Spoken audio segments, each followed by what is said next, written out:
श्री शिवाय नमस्तुभ्यम। महाराज, आप सभी लोग जानते हैं कि जैसे ही सर्दियों का मौसम शुरू होता है तो सभी माता बहनों के मन में, सभी लोगों के मन में, बुजुर्गों के मन में, बच्चों के मन में यह प्रश्न जरूर आता है कि बाथरूम या शौच जाने के बाद हम दिया बाती कैसे करें। क्योंकि कई सारी माताएं बहनें रोज़ सुबह शाम अपने घर में दिया और बाती करती है। कभी कभार बुजुर्ग भी दिया बाती करते हैं और कभी कभार बच्चे भी करते हैं। महाराज, ये प्रश्न विशेष रूप से सभी लोगों के मन में सर्दियों के मौसम में ही आता है, क्योंकि सर्दियों के मौसम में पानी बहुत ठंडा होता है। बार बार हाथ पैर गीला करना किसी को भी पसंद नहीं होता, या बहुत सारे लोग हाथ पैर में स्वेटर वगैरह, मोजे वगैरह पहने होते हैं तो बार बार हाथ पैर धोने में बहुत परेशानी होती है। किसी के साथ में सुबह तो पूजा पाठ में किसी कोई परेशानी नहीं होती है, क्योंकि सुबह तो सभी लोग स्नान करके ही अपने घर में पूजा पाठ करते हैं, क्योंकि सुबह हमको सीधा स्नान करके पूजा पाठ ही करना रहता है। उसके बाद हम लोग अपने काम करते हैं। पर प्रश्न आता है शाम के समय में, क्योंकि शाम होने तक सभी लोग अपने कामों में व्यस्त रहते हैं और पूरे दिन भर में आप लोग बाथरूम कई बार जाते होंगे और कुछ लोग पूरे दिन भर में कभी कभार शौच भी चले जाते होंगे। तो आपके मन में ये प्रश्न जरूर उठता होगा, क्या हम लोग अगर पूरे दिन में कभी भी बाथरूम या शौच चले गए हैं तो क्या उसके बाद हम लोग शाम के समय में घर की दिया बाती कर सकते हैं? क्या उस समय पर हम लोगों को स्नान करना होगा या हाथ पैर में धोकर भी काम चल जाएगा? तो ये सारी अद्भुत जानकारी आपको इस वीडियो में हम देने वाले हैं। महाराज, इसमें कोई शर्माने वाली बात नहीं है, क्योंकि यह भगवान की पूजा पाठ से जुड़ा हुआ प्रश्न है, इसलिए आपको इसके बारे में जरूर जानना चाहिए।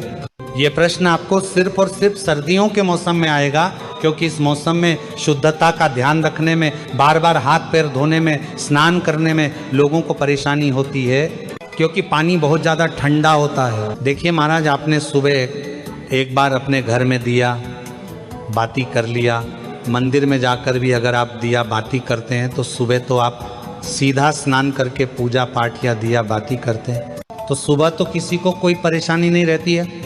पर सुबह के बाद में आपके पास पूरा दिन रहता है और फिर शाम का समय आता है। महाराज, अब शाम होने तक बहुत सारे लोग पूरे दिन भर में बाथरूम जाते हैं, कुछ लोग शौच भी जाते हैं, तो यहाँ पर आपके मन में अशुद्धि आ जाती है, यानी कि आपका शरीर उस समय पर अशुद्ध हो जाता है जब आप बाथरूम जाते हो या शौच जाते हो। इसके बाद अब आप अपने घर में सीधा दिया बातें करने के लिए नहीं जा सकते। तो आखिर कौन सा वह नियम है जिसका अगर आप लोग बाथरूम या शौच जाते समय पालन करेंगे तो आप अशुद्ध नहीं होंगे बल्कि शुद्ध रहेंगे और शाम के समय की दिया बाती बिना स्नान किए कर सकेंगे? महाराज, सबसे पहले ये जो नियम है विशेष रूप से माताएं बहनें इसका पालन करें, क्योंकि ज़्यादातर घर की माताएं बहनें ही शाम के समय की दिया बाती करती हैं। महाराज, सर्दियों के समय में आप पूरे दिन भर में जब भी बाथरूम जाती हैं तो उस समय के लिए सबसे पहले आप नियम सुन लीजिए, उसके बाद हम आपको शौच का नियम बताएंगे। सुबह स्नान करने के बाद, पूजा पाठ करने के बाद आप पूरे दिन भर में जब भी बाथरूम जाती हैं तो आप लोगों को बाथरूम से आने के बाद मात्र ये 3 काम करने हैं। ये 3 काम करने के बाद आप शुद्ध रहेगी और शाम के समय की दिया बाती भी कर सकेंगे। सबसे पहले जब आप बाथरूम जाएं तो बाथरूम से लौटने के बाद आप सबसे पहले अपने हाथों को धोए, अपने पैरों को धोए, उसके बाद 3 बार कुल्ला करें। कुल्ला का मतलब है कि अपने मुंह में पानी ले, मुंह को थोड़ा साफ करें और पानी बाहर फेंक दें। यह प्रक्रिया आपको 3 बार करनी होती है, मतलब 3 बार कुल्ला करना रहता है। इसके बाद आखिरी में थोड़ा सा पानी अपने मुंह पर अगर आप लोग मार लेते हैं या एक हाथ गीला करके अपने मुंह पर फेर लेते हैं तो आप पूर्ण रूप से शुद्ध हो जाते हैं।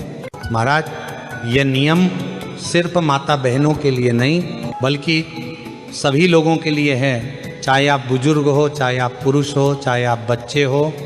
अगर आप बाथरूम से लौटने के बाद इस तरीके से ये 3 कार्य करते हैं तो आप पूर्ण रूप से शुद्ध हो जाते हैं। महाराज, अब आप लोग कहेंगे कि यहाँ पर भी तो हमें पानी का इस्तेमाल करना पड़ रहा है, पर यहाँ पर आपको कम पानी का इस्तेमाल करके हाथ मुंह धोना पड़ रहा है, अन्यथा फिर आपके पास स्नान करने का ही एक आखिरी तरीका बचता है। आप चाहे तो हाथ मुंह धोने के लिए गर्म पानी भी करके रख सकते हैं, इसमें कोई परेशानी नहीं है। पर बाथरूम से लौटने के बाद अगर आप ज़्यादा कुछ ना भी कर पाए तो अपने हाथ पैर जरूर धोएं। महाराज, अब कुछ माताएं बहनें या कुछ लोग ऐसे हैं जो सुबह अपने घर से बाहर ऑफिस ड्यूटी अपने काम पर जाते हैं, तो उनके मन में यह प्रश्न जरूर आएगा कि हम लोग बाहर रहकर इस नियम का पालन कैसे करें। तो महाराज, अगर आप लोग बाहर काम करने जाते हैं, ऑफिस या ड्यूटी जाते हैं, तो उस जगह पर आप इस नियम का पालन नहीं कर पाएंगे, क्योंकि उस समय पर आप पैरों में मोजे और जूते पहने होंगे या वहाँ पर आपको वैसा स्थान ना मिले कि आप अपने हाथ मुंह धो सके। तो इसलिए बाहर रहकर ये सारे नियम संभव नहीं हैं। तो जितने भी लोग बाहर रहते हैं, पूरा दिन काम करते हैं और शाम को अपने घर पर लौटते हैं, उनके लिए एक अलग नियम है। महाराज, अगर आप सभी लोग शाम को अपने घर लौटकर अगर गर्म पानी से स्नान कर सकें तो बहुत अच्छी बात है।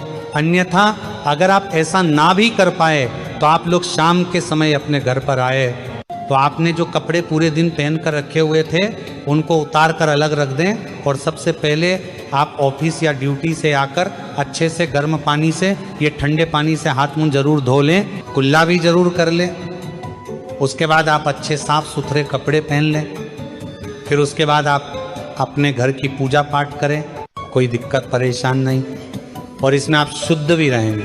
पर महाराज, अगर आप पूरे दिन भर घर के बाहर रहते हैं और काम करते हैं तो आपको कोशिश करना है कि आप शाम के समय घर पर जब आए तो स्नान कर लें और फिर साफ कपड़े पहनकर अपने घर की दिया बाती करें। महाराज, अब बहुत सारे बुजुर्ग ऐसे होते हैं जो कि ठंड में अपने हाथ पैर के मोजे नहीं उतारते हैं, और वह लोग अपने घर की दिया बाती करें, तो उन लोगों को किस नियम का पालन करना चाहिए?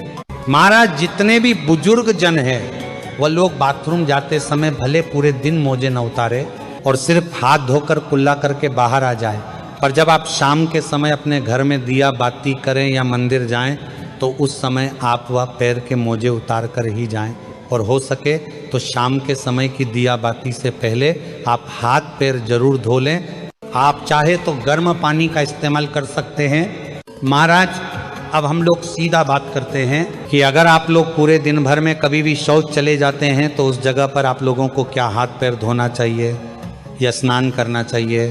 क्या आप लोग उस समय शुद्ध रहते हैं या अशुद्ध?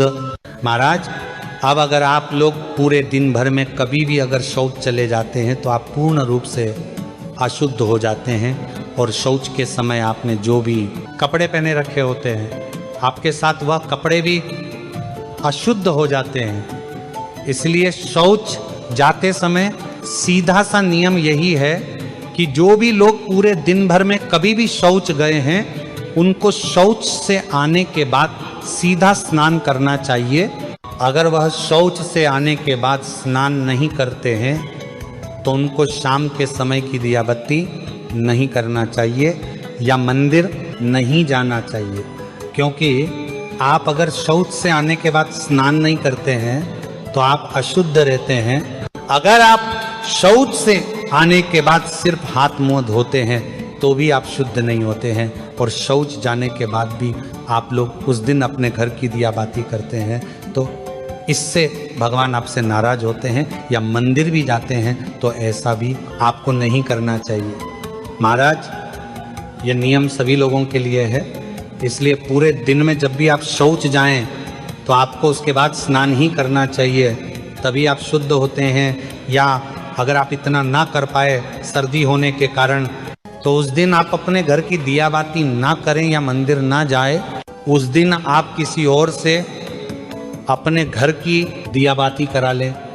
महाराज, यहाँ पर प्रश्न ये आता है कि सर्दियों के समय ज़्यादातर लोग मोटे मोटे कपड़े या स्वेटर वगैरह पहने रहते हैं, तो अगर वह शौच जाते हैं तो इतनी सारी चीज़ों को धोना संभव नहीं है, तो वह क्या करें? तो महाराज, उस समय पर आप जब शौच जा रहे हो तो उतने ही कपड़े पहन कर जाएं, जितने को आप बाद में धो सके बाकी के कपड़े उतार कर बाहर रख जाएं, और शौच से लौटकर आप खुद स्नान करें, उन कपड़ों को भी धोए जिन्हें आप पहन कर गए थे। फिर स्नान करके आप वो मोटे कपड़े या सर्दी वाले कपड़े पहन सकते हैं जो आपने पहले ही उतार कर बाहर रख दिए थे। महाराज, इस तरीके से आप लोग सर्दियों के समय बाथरूम या शौच जाते समय शाम के समय की दिया बाती कर सकते हैं। महाराज, वैसे हमने आपको अपनी तरफ से जो भी प्रश्न थे बाथरूम या शौच जाते समय और दिया बाती से जुड़े हुए वो हमने आपको बता दिए हैं।